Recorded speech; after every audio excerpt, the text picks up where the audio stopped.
Grand Design Reflection 303 RLS. Love it? Or list it. Hey, welcome back to Mountain Beaches. I'm Norm. And I'm Kim. And we're living our dream to discover new adventures. We are, because tomorrow is never promised. So we are living for today. And in this video, we're going to share with you our #1 question, which is, what do we think of our Grand Design Reflection 303 RLS? Now that we've been living in it for a little while. Yeah, we've had it for about 6 months now, and that is the question we get asked over and over and over again. Would you do it again? Do you like it? Why do you like it? What would you change? Yeah, so we thought in this video we're going to answer all those questions and put this discussion to rest once and for all. Well, maybe. Okay, so love it or list it? Oh, you want me to say it right off the top here? Right off the top. Love it.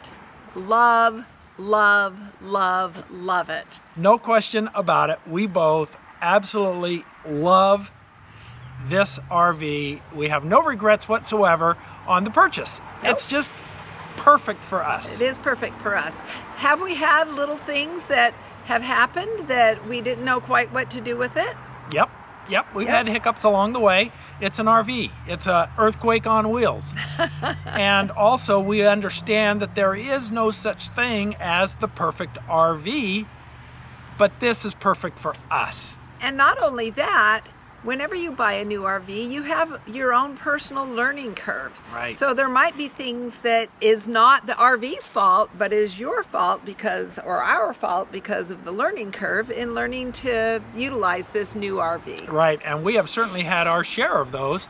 But again, that was our fault for not completely understanding how all the systems work.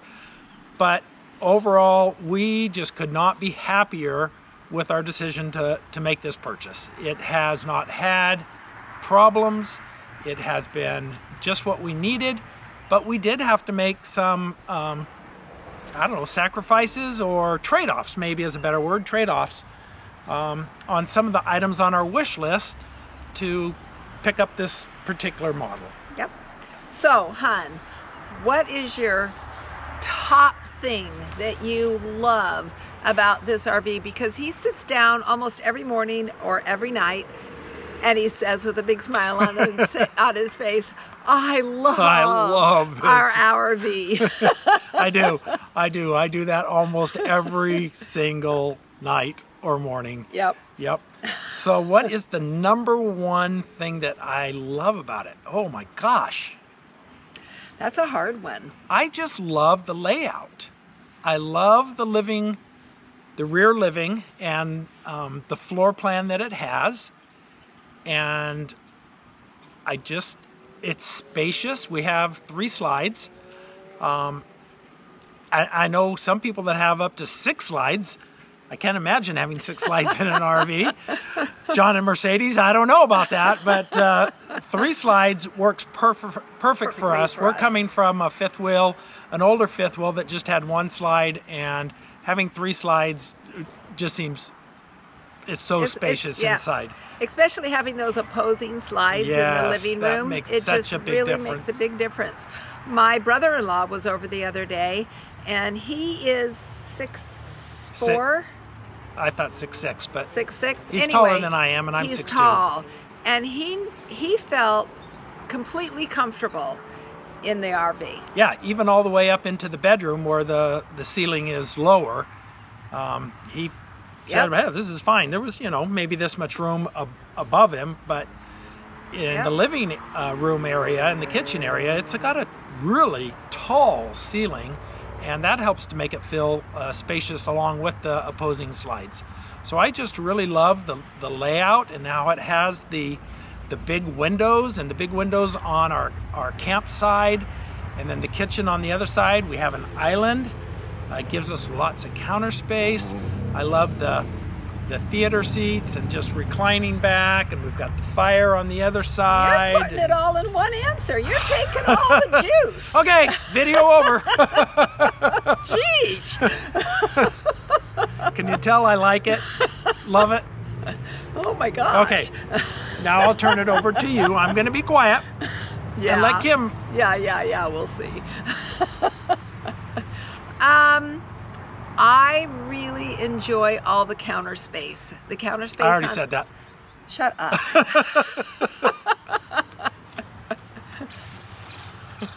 Oops, I forgot I was. Yeah. I really enjoy all the counter space. For, you know, they have that little bit right next to the stove, so you have a prep spot there, all along in the island with a place to do dishes, with space on the other side for your dish rack or doing more food prep, and then the counter space that's on the hutch, that we have our coffee maker and grinder and kind of, you know, a little bit of a wet bar going on there, plus another place if I had somebody else in the kitchen to do food prep. So I really do enjoy all of that counter space. I was surprised that I really would enjoy it that much. I really didn't think I need that much, but it's been very comfortable and something that I've really enjoyed having. Right. And what about the cabinet and storage space? Perfect. I have so much room right now that we don't fill a lot of our cabinetry. Right. We have several cabinets that are just empty. Yep. So for the two of us, there is tons of storage space in the cabinets and drawers. Yeah. Realize right now we're not full-time and we haven't gone on any month-long trips. I would imagine when we pack to go to Alaska, we'll fill a few more of those spaces. But for now, it's oodles of room. Right. Oodles and oodles Right. of room. And if you watched last week's video, and I'll put a link Somewhere. I think it's over here, and down in the description, we put new struts on our bed because we changed and put a new bed in that was much heavier. Which I love. Yeah, we love our new bed. But now we can actually use the space under the bed again. Yep. And we don't have anything under there. That's a lie. I put things under there. Okay, we have a couple of things under there, but we're not, there's a ton of space under there, and we're not utilizing that hardly at all either. We don't hardly use the cabinets above the bed, maybe for some dirty clothes or something, but Yep. that was really a surprise to me on the amount of space that this has for storage that we haven't utilized yet. Another area that I just have thoroughly enjoyed, I thought that the bedroom might be a little small because that's one of the places we felt like we gave up some room in order to have the living space in this shorter model trailer. So the bedroom is fine. The bedroom is perfect. I love the little nightstands with, you know, it has electrical outlets. I can plug in my phone and my smartwatch. Some sconce lighting. And, yep, some sconce lighting. And it has the wardrobe is the slide out in our unit, not the bed itself. And for that, I mean, we have our own drawers. We have drawers that we're not even using. Yeah. Right now we're sharing a hanging space because I like to stack our jeans in the other side.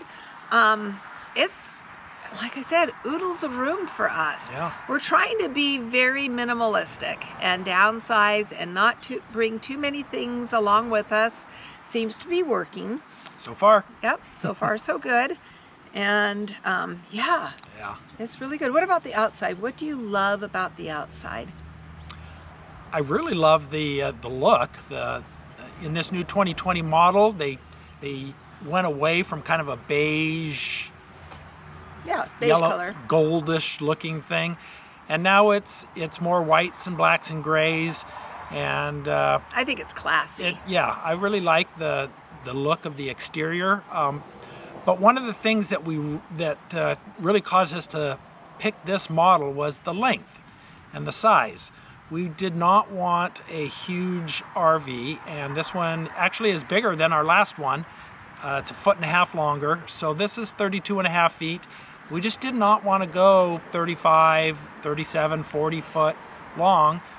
And this one had all of the things that were important to us. We did sacrifice a little bit in the bedroom with the closet. Yep. And getting a king-size bed might have been nice if we had a slide out for the bed, but we're fine in the queen. We just get to snuggle up more. And the bathroom is smaller. A little bit smaller, but not too small. We knew those things going in, and we were willing to sacrifice that in order to get the smaller package. It's not as tall, it's not as heavy, it's not as long. Wide. Yeah, it's not as wide. So all of those were important to us. High on our list. Yeah. Because we want to make sure that we're able to fit into almost any park that we want to go to. Granted, there'll be some that we won't fit into. Right. But we also, the tank sizes were big enough, not the biggest that you could have ever gotten, because we do like to dry camp and boondock. Okay, so we need to share with you our experience from a week ago when we went to Lake Havasu. It was dry camping the whole time. Mm-hmm. And we were gone for 10 days. No hookups, no anything. Just dry camping, and we did it. 10 days on the tanks that are on this model, and it was... Did you fill once with extra water? I thought maybe you filled once. I didn't fill. We added 12 gallons. We thought we were running out. And so I filled up 2 6-gallon water buckets and added that in. But it turns out I had pushed the wrong button. It was the battery button I had pushed, and it showed that it was low, and the water was fine. So we didn't really need the extra 12 gallons that I had put in. And we did run our generator every day, and so we were recharging the batteries that way. But as far as the water and the gray black and gray tanks, we were just fine for 10 full days, and that was just really exciting news for me, because we didn't know how much we would have. Our last trailer would last maybe about 5 days, so that was a huge surprise, and something that I was just really happy about.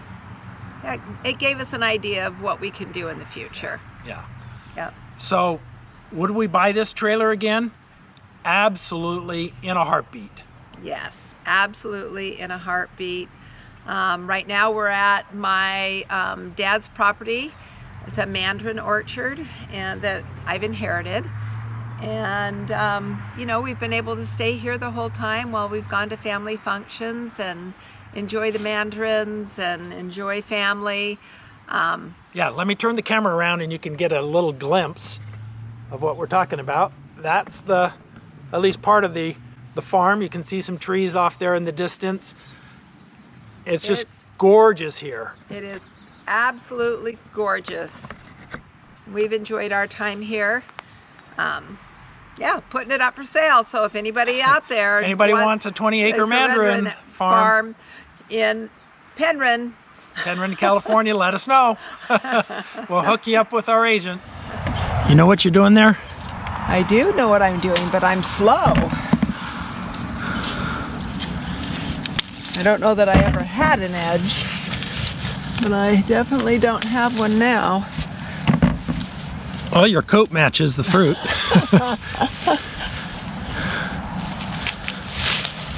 Don't want them to be too mushy or too big. You need to clip them instead of pull them, otherwise it breaks the fruit. So yes, buy it again, absolutely. I personally didn't think that I would enjoy the TV. I did not want to have TV while we were out camping, but when you're spending a lot of time in your rig, the TV is just kind of nice. It makes it a little bit more like home, and I have not hated it, so that's been a good thing. Plus, it's good to be able to keep up with all our YouTube friends. That's right. That's about all we watch on TV these days is YouTube. So. That's right. If you have any more questions that we can answer for you, put those questions in the comments below. And also, if you have a rig that you love, that you would not give up, tell us what it is and why you love it so much. Right. Now, Grand Design makes all sorts of different models, and we've done reviews of 3 other ones. We've reviewed, in the reflection line, we've reviewed the 337. It's the same as what we have here, but a little bit bigger. Has the bigger bedroom slide out. I think it's like 35 feet. We also reviewed 2 Solitudes, the Solitude 310 GK and the Solitude S-Class 2930. and I'll put links to all 3 of those videos in the description below, so you can go and look at those if those are options for you. We thought all 3 of those were amazing options as well. Yep. And it was a really, really, really tough decision narrowing it down to make the final decision. But the smaller size won out, and that's why we picked the 303. We love Grand Design. We love our Reflection 303. And if you're thinking of getting one, we have nothing but good things to say. Nothing but good things to say, absolutely. So thanks for watching, and we'll catch you in the next video. Bye-bye.